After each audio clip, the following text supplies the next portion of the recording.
साईं राम साईं श्याम दुख भंजन तेरु नाम। साईं राम साईं श्याम दुख भंजन तेरु नाम। हे साईं नाथ तेरे आने से, हे साईं नाथ तेरे आने से हुआ धन्य ये धरती धाम धाम। साईं राम साईं श्याम दुख भंजन तेरु नाम। साईं राम साईं श्याम दुख भंजन तेरु नाम।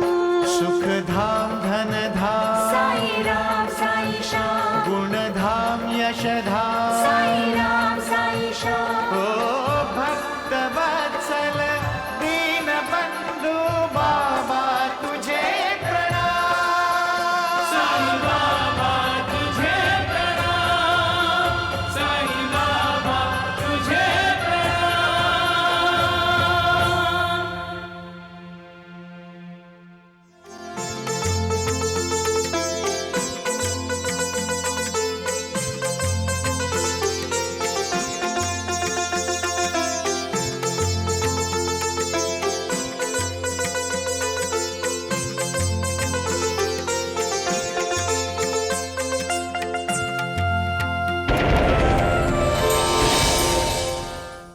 अगर साईं बाबा भगवान है तो क्या वो मेरे बाबा को ठीक कर देंगे?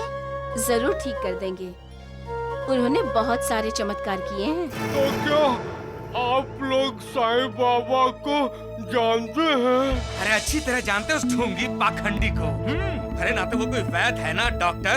शिरडी जाने से तो अच्छा है किसी सरकारी अस्पताल में चले जाओ।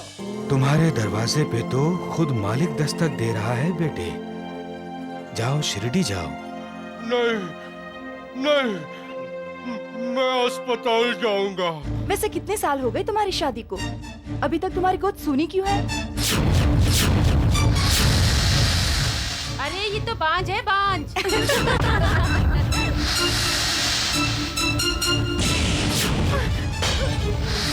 ये तुम क्या करने जा रही थी उर्मिला? ये दवाई नहीं है भाभी, अरे ये जहर है, जहर।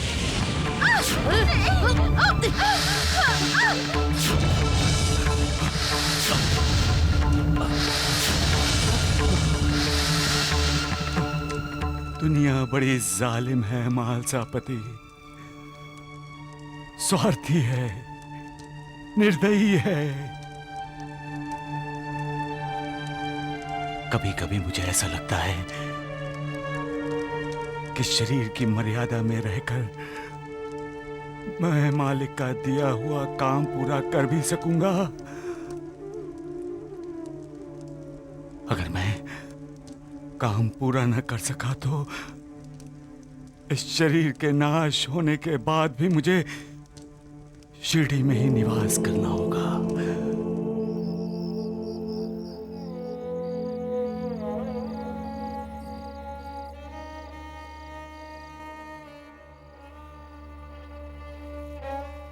लड़के वालों से कह दो जल्दी से जल्दी शादी का मुहूर्त निकालें। हमें शादी की बहुत जल्दी है।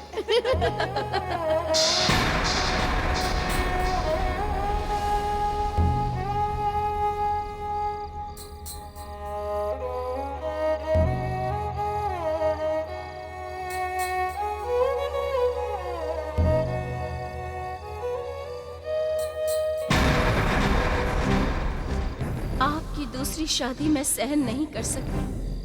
आपको शादी करनी ही है तो मेरी मौत के बाद कर लीजिएगा। आपका दूसरी शादी करना मेरे अस्तित्व का अपमान है। मैं ये घर छोड़कर जा रही हूँ।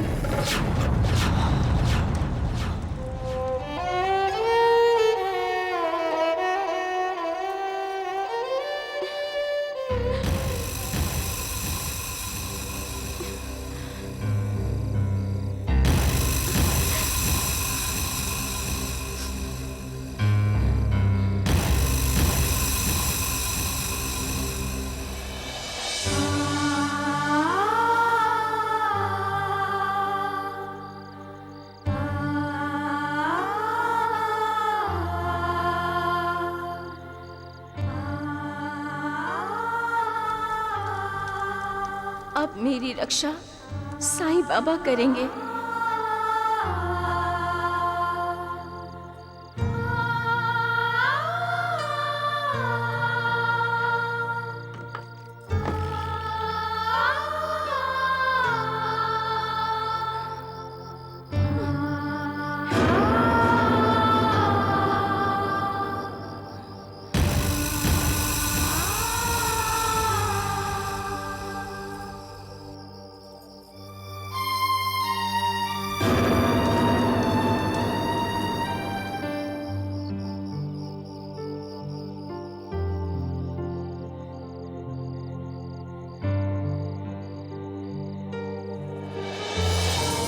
नाना, नाना,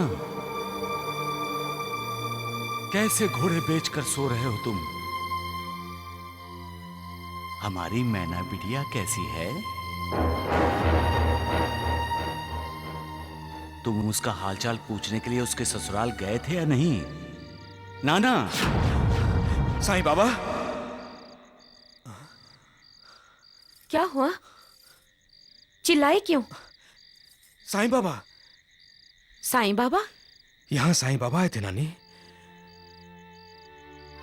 उन्होंने सपने में मुझे दर्शन दिए। साईं बाबा के दर्शन होने के बाद आपको तो खुश होना चाहिए, लेकिन आप बेचैन हैं। क्यों? कुछ कहा आपसे साईं बाबा ने? मुझसे छुपाइए मत, बोलिए। नानी, याद है तुम्हें?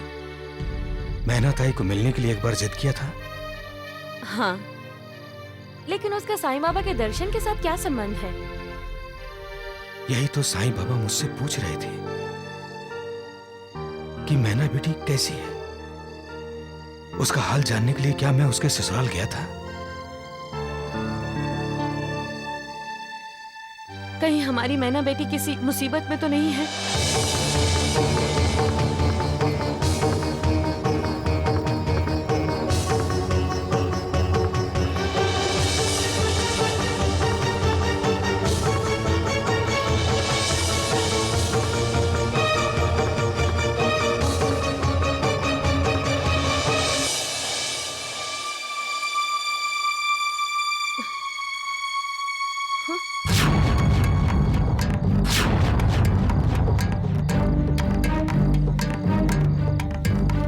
रमाकांत, अरे ओ रमाकांत!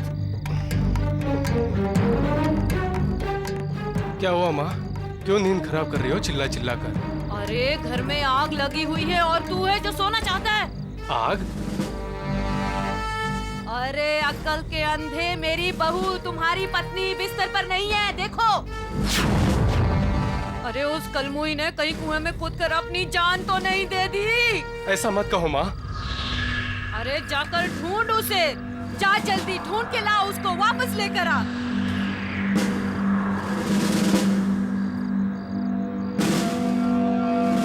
किस जन्म का बदला ले रही है मैना तू मुझसे?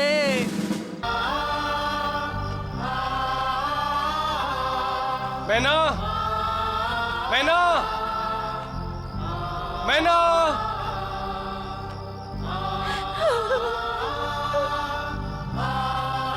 मैना, मैना, कहाँ गई होगी मैना? अगर उसने अपनी जिंदगी के साथ कुछ कर लिया होगा तो मैं अपने आप को कभी माफ नहीं करूंगा।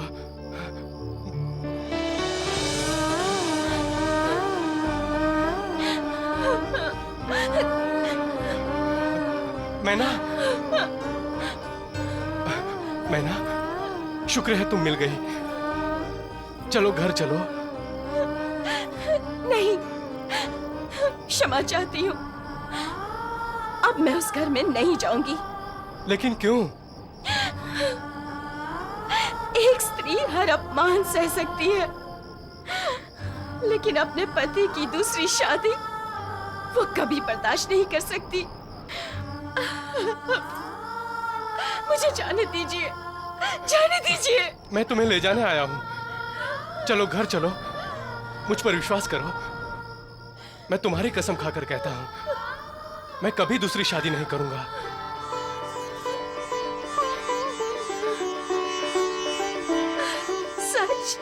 हाँ।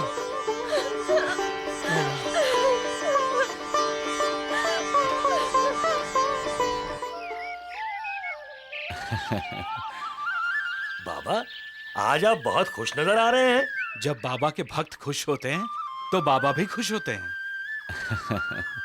साईनाथ, ईश्वर कब खुश होता है? इस सृष्टि की रचना में अहम भूमिका निभाने के लिए ईश्वर के भेजे हुए पति पत्नी को जब एक दूसरे के प्यार का साक्षात्कार होता है तब ईश्वर खुश होता है।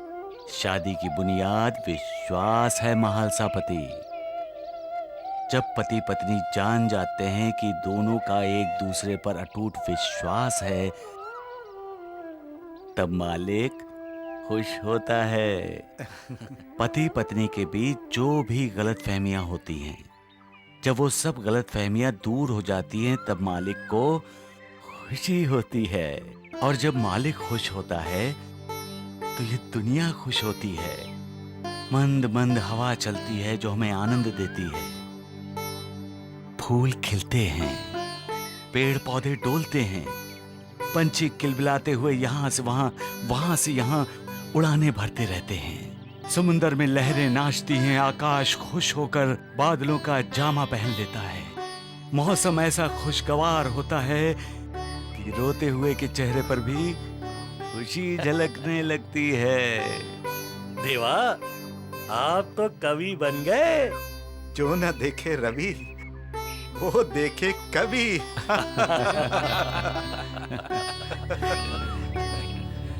गुरुजी, साईनाथ रात भर परेशान थे। बाबा का कोई भक्त परेशानी में था? हाँ, अब तो उसकी सारी परेशानियां दूर हो गई होंगी बाबा। अब मेरे उस भक्त की परेशानियां बढ़ेंगी सगुन।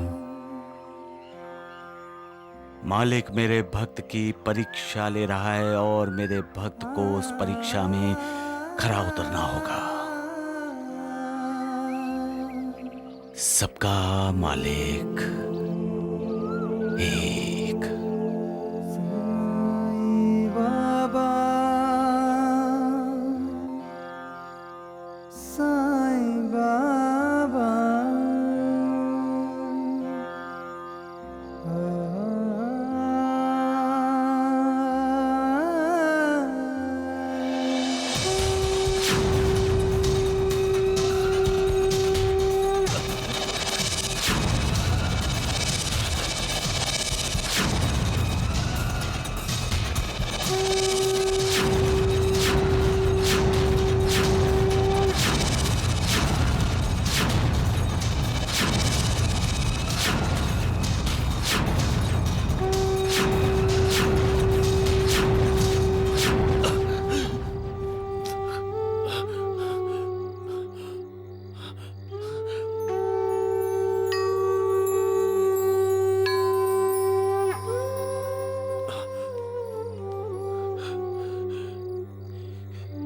मां सप्तशृंगी देवी, आपने मुझे सपने में दर्शन दिए। क्यों मां? तुम्हें तुम्हारी कुलदेवी का बुलावा आया है श्यामा। हाँ गुरुजी, आपको देवी सप्तशृंगी के स्थान वणी जाना चाहिए।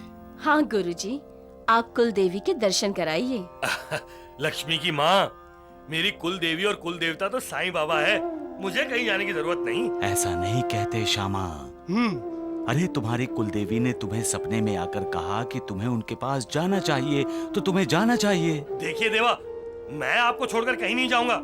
वणी यहाँ से दूर नहीं है गुरुजी। अरे भाई, लोग तो अहमदनगर से चले आते हैं कुलदेवी के दर्शन करने के लिए। कुछ भी हो बाबा, मैंने आपके दर्शन कर लिए, समझो मैंने कुल देवी के दर्शन कर लिए। श्यामा, जिद नहीं करते। अरे तुम्हारी कोई मन्नत होगी जो तुम्हें पूरी करनी होगी, इसलिए तो देवी माँ ने खुद सपने में आकर तुम्हें दर्शन दिए। अरे मैंने कोई मन्नत नहीं मांगी है देवा। लेकिन सप्तशृंगी देवी के दर्शन का कोई ना कोई मतलब तो होगा। कुछ ना कुछ संकेत तो देवी ने दिया होगा। हाँ, बिल्कुल ठीक कह रही है लक्ष्मी की माँ। तुम अभी इसी वक्त वणी चले जाओ। अरे आप मुझे वणी क्यों भेजना चाहते हैं? अरे सबका मालिक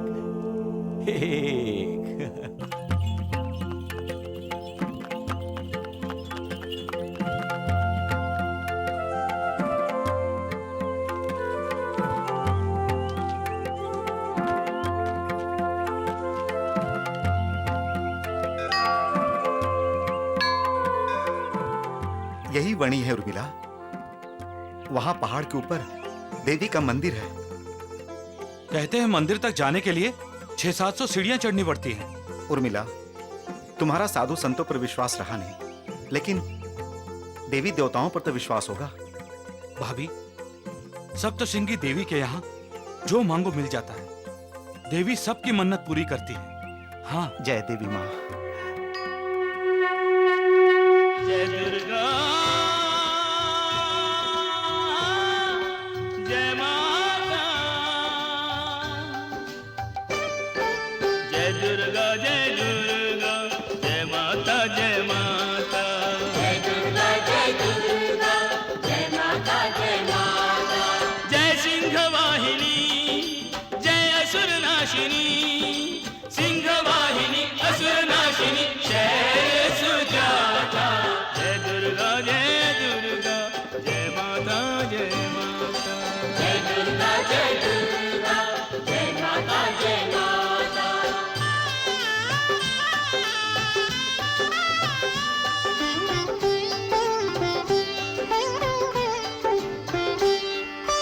आद्या शक्ति अजन्मा अभिनव रूप धरे, दिव्यायुध संयुक्ता भय दुख दूर करे। ओम जयंती मंगलाकाली भद्रकाली कपालिनी, दुर्गा क्षमा शिवा धात्री, स्वाहा सदा नमोस्तुते। जय विश्वकारिणी, जय विश्वधारिणी जगदम्बे, विश्वधारिणी सब विधि ज्ञाता। जय दुर्गा, जय दुर्गा, जय माता, जय माता, जय दुर्गा, जय दुर्गा, जय माता, जय माता। आपने मुझे बुलाया और मैं हाजिर हो गया माँ, लेकिन मुझे नहीं पता आपने मुझे क्यों बुलाया और किस लिए। मालिक की लीला कोई नहीं जान सकता। सप्तशृंगी माँ के दर्शनों के लिए लोग दूर दूर से यहाँ आते हैं। जी, आप कहाँ से आए हैं? शिरडी से। और आप? अहमदनगर से। लोग तो अहमदनगर से चले आते हैं कुलदेवी के दर्शन करने के लिए। अच्छा, साईं बाबा ने इनके लिए मुझे भेजा है यहाँ पे। श्यामा, ये तो तुम्हें जानना ही था, क्योंकि तुम्हारे और मेरे 72 जन्मों के संबंध हैं। यहाँ आकर लोग अपना दुख भूल जाते हैं, क्योंकि वो अपने दुखों का बोझ माता के चरणों में रख देते हैं। लेकिन आपके चेहरे से लग रहा है कि आपका दुख हल्का नहीं हुआ। पता नहीं मैं आपको अपने दिल की बात क्यों बता रहा हूं। मुझे संतान नहीं है।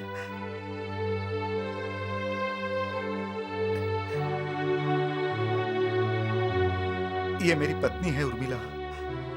हमारी शादी को बहुत साल हो गए, लेकिन अरे श्यामा, इधर उधर की बातें क्यों कर रहे हो?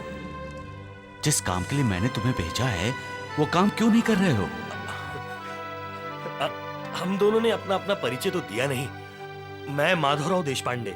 जी, मैं दामू अण्णा कासार अहमदनगर में रहता हूं। रुई और अनाज का सौदागर हूं। यह है मेरी पत्नी उर्मिला। नमस्ते। और यह है मेरा छोटा भाई शंकर। नमस्ते। वो इनकी? जी नहीं, वो हमारी नौकरानी है।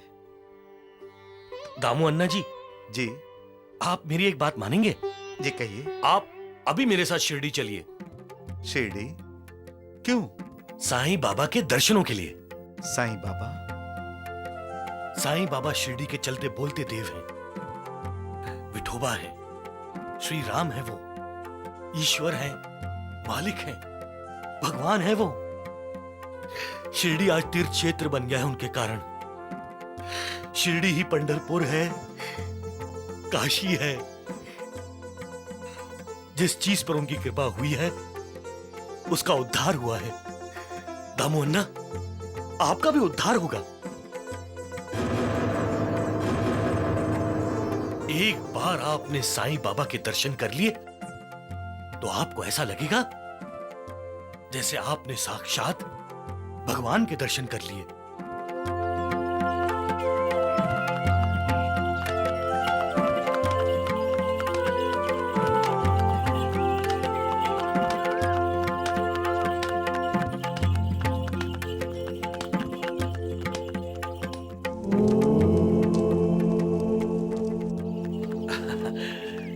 स्वागत है, स्वागत है, स्वागत है।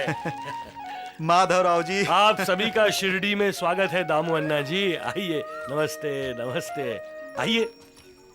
दामू अन्ना जी, जी आप सभी के ठहरने का प्रबंध मैंने इसी धर्मशाला में किया है। आइए। जी अच्छा। भाभी, आप तो साधु संतों पर विश्वास नहीं करती, फिर एक फकीर के दर्शन करने के लिए आप यहां आने के लिए राजी क्यों हो गई?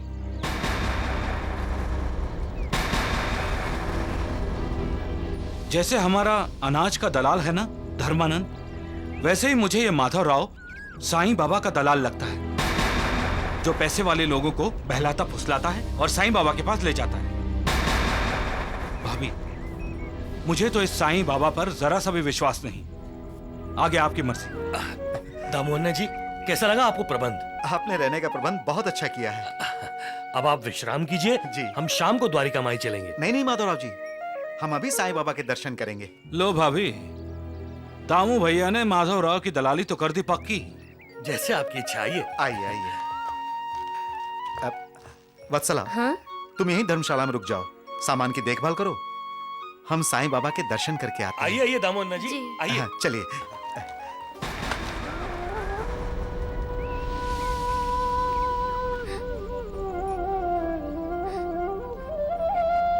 हे साईं बाबा, कितनी बदनसीब हूँ मैं। शिरडी आने के बाद भी मैं आपके दर्शन नहीं कर सकती। मुझे क्षमा कीजिए साईं बाबा, और मेरा प्रणाम यहीं से स्वीकार कीजिए और अपनी कृपा दृष्टि मुझ पे बनाए रखे साईं बाबा। जय साईं बाबा।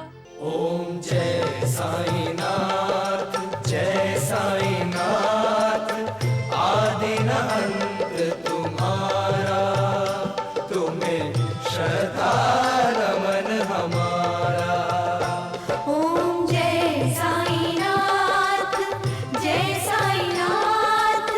आदि न अंत तुम्हारा, तुम्हें श्रद्धा नमन हमारा। धरती पर रहकर प्रभु तुमने तन अंबर तक विस्तारा। ओम जय साईनाथ, जय साईनाथ। आदि न अंत तुम्हारा, तुम्हें श्रद्धा नमन हमारा।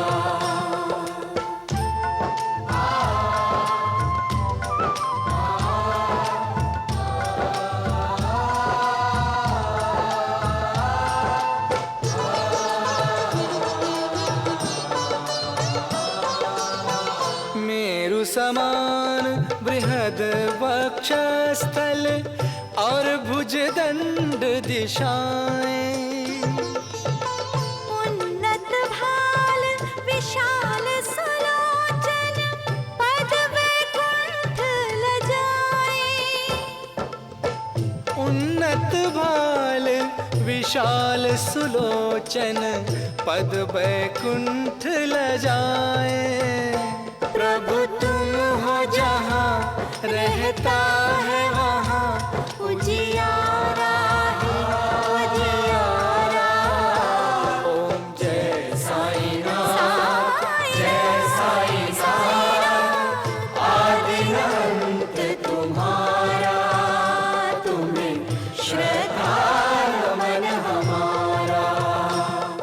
ये तो मैंने पहला फकीर देखा है भाभी जो अपनी आरती करवाता है। बड़े बड़े पाखंडी देखे, लेकिन ये तो सबसे ऊपर है। जिसके मन में विश्वास है उसे पत्थर में भी भगवान नजर आते हैं,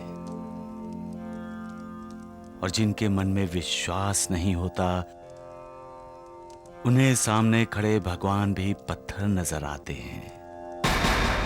विश्वास श्रद्धा का ही दूसरा रूप है। जहां श्रद्धा है वहां विश्वास है, और जहां विश्वास है वहां श्रद्धा है। ईश्वर को, मालिक को, भगवान को श्रद्धा और भक्ति की आंखों से ही देखा जाता है। जिनके पास श्रद्धा और भक्ति नहीं है वो सामने आए भगवान को भी अविश्वास की भावना से देखते हैं, तो उनका उद्धार कैसे होगा? अगर भगवान को पाना है तो अपने आप को पूरी तरह से समर्पित कर दो उसे। जो निर्विकार है उसे हम विकारों के अधीन होकर कैसे पा सकते हैं? भाषण अच्छा देता है। भाभी देखिए भैया कैसे सम्मोहित हुए जा रहे हैं। सबका मालिक एक।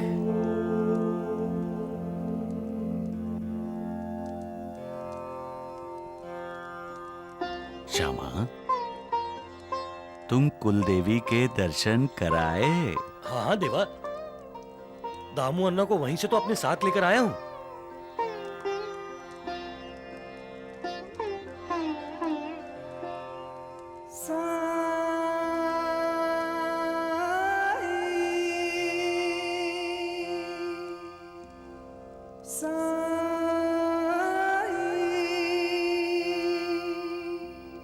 साईं बाबा,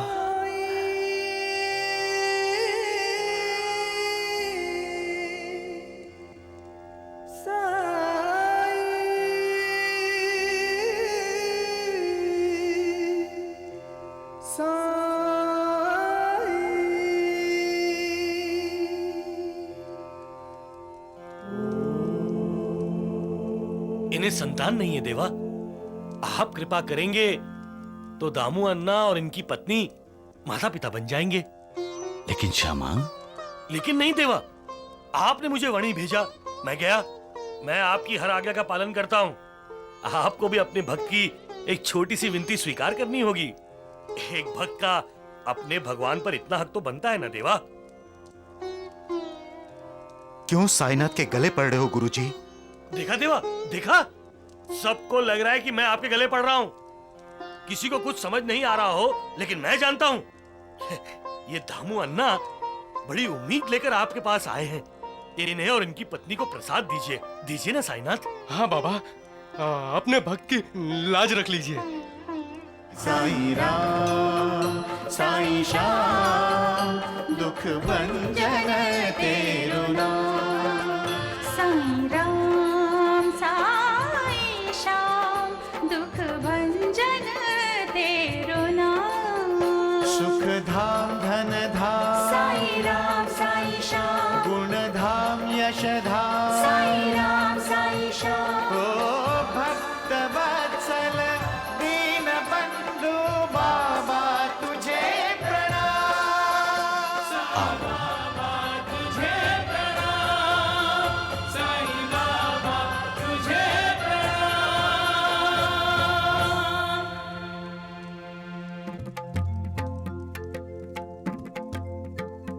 देवा, आज आपने दिखा दिया कि भगवान अपने भक्त का शब्द कभी झूठा नहीं होने देते। आपको कोटि कोटि प्रणाम देवा, कोटि कोटि प्रणाम। दामू अन्ना, आप लोग बहुत भाग्यशाली हैं जो आप लोगों को साईं बाबा का कृपा प्रसाद मिला है। आपकी पत्नी ये प्रसाद खा ले, बस आप दोनों को संतान होगी और आप दोनों माता पिता बन जाएंगे, है ना साईं बाबा? इतना विश्वास है आपको साईं बाबा पर? अगर भैया भाभी इस कृपा प्रसाद से माता पिता नहीं बने तो?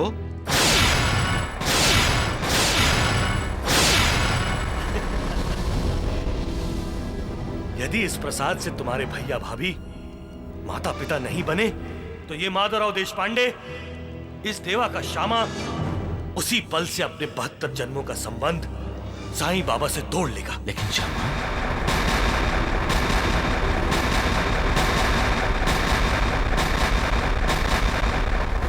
सबका मालिक एक। आप वो साईं बाबा का दिया हुआ नारियल का कृपा प्रसाद सच में खाएंगी?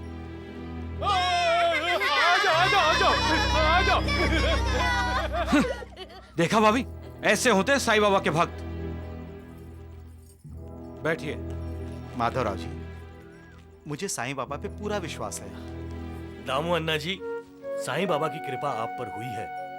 इसे सुख, शांति, समाधान और समृद्धि की भांति समझिए। जी माधवराव जी। जी आइए।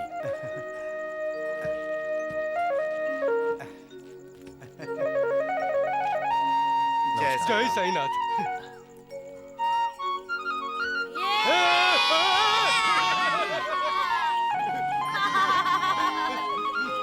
दामू अन्ना, वो खत लिख के बताना कि बाप कब बनने वाले हो। हाँ हाँ जरूर बताऊंगा, जरूर बताऊंगा। खत जरूर लिखिएगा। हाँ हाँ भूलिएगा नहीं। और लड्डू भेजना, लड्डू। हाँ, जय साईनाथ। जय साईनाथ। अरे माधवराव जी, हम लोग चलेंगे अहमदनगर दामू अन्ना के घर लड्डू खाने। दामू अन्ना बाप बनने वाले हैं, बाप बनने वाले।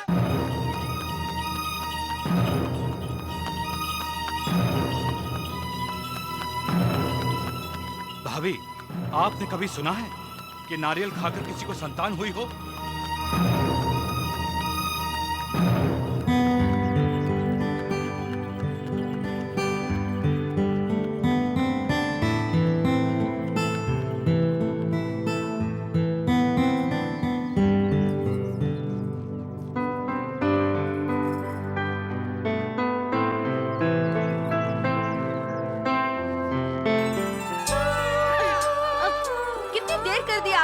आपके बच्चे ने रो रो के मेरे नाक में दम कर दिया।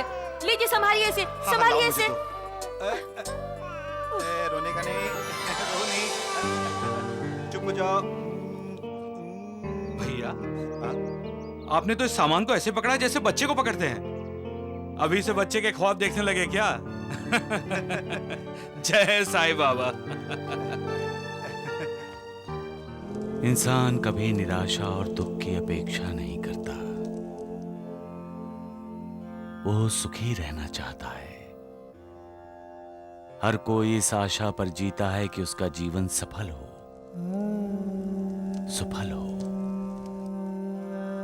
लेकिन सुख इंसान के दिल में छुपा होता है। सुख इंसान की संतुष्टि पर निर्भर होता है। इंसान के मन में जब किसी चीज के लिए अभिलाषा जागती है तो अभिलाषा के साथ साथ उसके दिल में असंतोष भी पैदा होता है। यही असंतोष उसे दुखी बनाता है। यही असंतोष उसे निराश कर देता है। जो ख्वाबों में रहते हैं वो निराश होते हैं और निराश के साथ साथ दुखी भी होते हैं। इसलिए ख्वाबों में नहीं रहना चाहिए। जिंदगी और ख्वाब में बहुत फर्क है। जिंदगी हकीकत है, वास्तव है। ख्वाब वहम है, भ्रम है। साईनाथ, ये सब जानते हुए भी इंसान ख्वाब क्यों देखता है? और वो दुखी भी रहता है मालसापति। इंसान को ये जान लेना जरूरी है कि हम जो सोचते हैं जरूरी नहीं वो हमेशा सच ही हो। कभी कभी तो वो नहीं होता जो हम सोचते हैं। मालिक ने किसके भविष्य में क्या लिखा है कोई नहीं पढ़ सकता। सबका मालिक एक। वत्सला जी, तुम्हें घर जाने के लिए 7 दिन की छुट्टी चाहिए थी ना? जी ठीक है, तुम आज ही चली जाओ। ठीक है जी। अच्छा सुनो, हाँ? ये देखो नारियल, ये साईं बाबा का कृपा प्रसाद है। क्या है? कृपा प्रसाद। ये नारियल खाने से मैं मां बन जाऊंगी। अब नारियल खाकर बच्चे होने लगेंगे। सब पाखंड है। अच्छा सुन, ये ले ले, पकड़ इसे।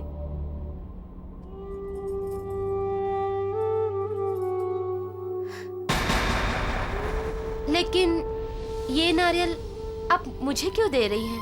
फेंकने के लिए। तेरे घर के रास्ते में नदी आती है ना, इसे नदी में फेंक देना, ठीक है? सच तो ये है कि हमें वहां शिरडी में जाना ही नहीं चाहिए था, और गए भी तो उस फकीर साईं के तो दर्शन करने ही नहीं चाहिए थे। लेकिन क्या करें, हुआ वही जो हमेशा से होता आया है, मेरे स्त्रीत्व का अपमान। ठीक है, जा इसे फेंक देना। अच्छा सुन जी। ये बात किसी को कहना मत। कौन सी बात? अरे यही कि मैंने तुझे नारियल नदी में फेंकने के लिए दिया है। जी ठीक है, जा। सबका मालिक एक। तो भाग्य का खेल बड़ा विचित्र होता है मालसापति। एक दिन में राजा को रंक और रंक को राजा बना देता है। भाग्य से बड़ा कोई नहीं। लेकिन देवा, आज आप बात बात पर हंस क्यों रहे हैं?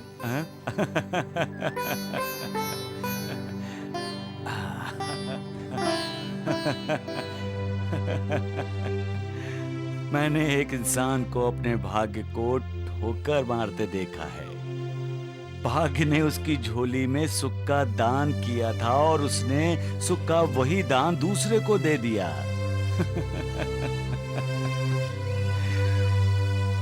जब दुख पलड़े में आता है तो इंसान अपने आप को बदनसीब क्यों कहता है? क्यों रोता है वो? क्यों मालिक को दोष देता है?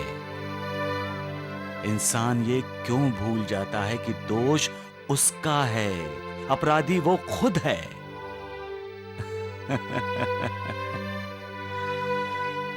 इसलिए कहता हूं, श्रद्धा और विश्वास से मालिक की भक्ति करनी चाहिए, उस पर पूरा भरोसा करना चाहिए। इंसान के कमजोर मन को भक्ति सशक्त बनाती है, और सशक्त मन कभी दुविधा में नहीं पड़ता, कभी मालिक पर अविश्वास नहीं रखता, और तब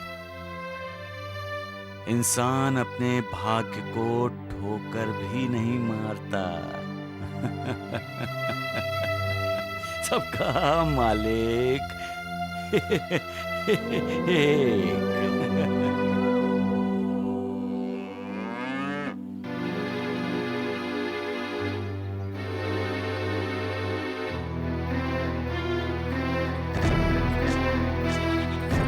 रुक जाओ। ये क्या कर रही हो वत्सला? इस नारियल को नदी में क्यों फेंक रही हो? मालकिन ने तो यही कहा है। ये नारियल नहीं है पगली, ये तुम्हारा भाग्य है।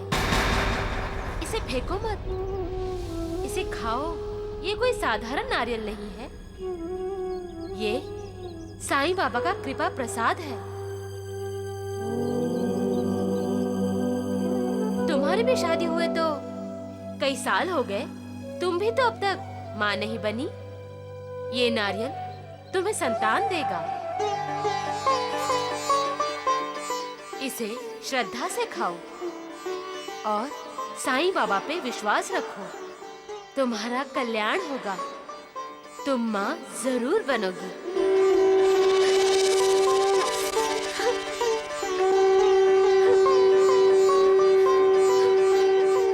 साई कथा अनंत है, साई नाम अनमोल, जन्म सफल हो जाएगा, साई साई बोल। सुख धाम धन धाम, साई राम साई श्याम